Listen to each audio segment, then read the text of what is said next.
life issues of affordability is my first question. And my second question will be about how do you make sure that the Federal Reserve stays out of the lane of external influences? Well, thank you, Mr. Chairman. There's probably no more pressing question than the cost of living. We know at the Federal Reserve that price stability was an objective that you and your colleagues gave to the Fed.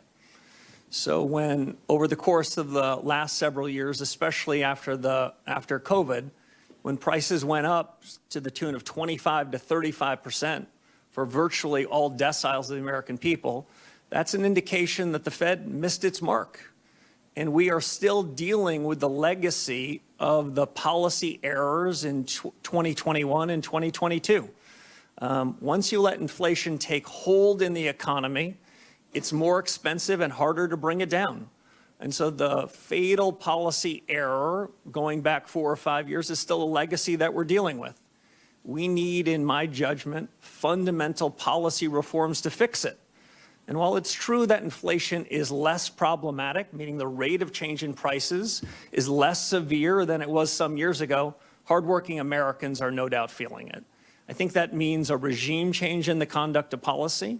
I think that means a different new inflation framework. I look forward to working with my colleagues at the Fed, if confirmed, to achieve that. I think it means, as you suggested, using tools differently. The Fed has an interest rate tool and a balance sheet tool. My view is the interest rate tool gets in the cracks. It's fairer. The balance sheet tool disproportionately helps those with financial assets. The interest rate tool hits the entire economy. So we need a new framework, new tools, and I'd also say, Mr. Chairman, new communications. Yes. I think part of the reason why, after making a mistake in 2021 and 22, the mistake was compounded, is the Fed gives its forward guidance. The Fed tells the whole world what their dots are going to be, what their forecasts are going to be. Well, the Fed's human. Then they hold on to those forecasts longer than they should. I think if the Fed were to wait until it gets into a meeting before making a decision, that incremental deliberation can keep the central bank from compounding its errors. I think these are big changes that are needed, and if confirmed, I look forward to doing it. Thank you very much. Ranking Member Warren.